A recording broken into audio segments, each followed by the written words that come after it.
அண்மை செய்தியை பார்த்து வருகிறோம்.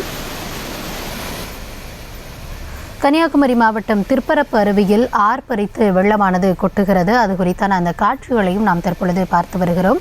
கன்னியாகுமரி மாவட்டம் திருப்பரப்பு அருவியில் வெள்ளமானது ஆர்ப்பரித்து கொட்டுகிறது. இதனால் அங்கு சுற்றுலா பயணிகள் குளிக்க 2வது நாளாக தடையானது நீட்டிக்கப்பட்டிருக்கிறது. பேச்சிப்பாறை அணைக்கு நீர்வரத்து அதிகரித்து வரக்கூடிய நிலையில் வினாடிக்கு 500 கன அடி நீரானது திறக்கப்பட்டிருக்கிறது. இது குறித்த விவரங்களை வழங்குவதற்காக இணைகிறார் எம்முடைய செய்தியாளர் ஆனந்த்.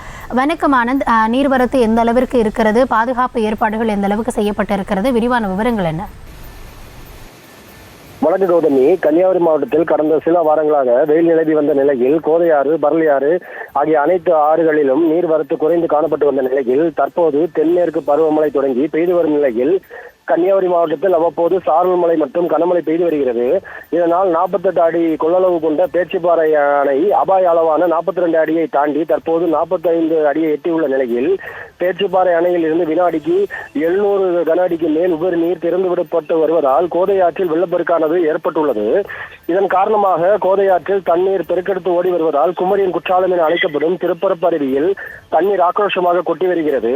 இதனால் திருப்பரப்பு அருவிக்கு வருகை தரும் சுற்றுலா பயணிகளின் பாதுகாப்பு கருத்தில் கொண்டு திருப்பரப்பு பேரூராட்சி நிர்வாகம் சார்பாக சுற்றுலா பயணிகள் அருவியில் குளிக்க இன்று 2வது நாளாக தடை நீட்டிக்கப்பட்டுள்ளது. கௌதமி, தற்போதைய விவரங்களுக்கு நன்றி ஆனந்த். செய்திகளை உடனுக்குடனும் துல்லியமாகவும் தெரிந்து கொள்ள சப்ஸ்கிரைப் பண்ணுங்க.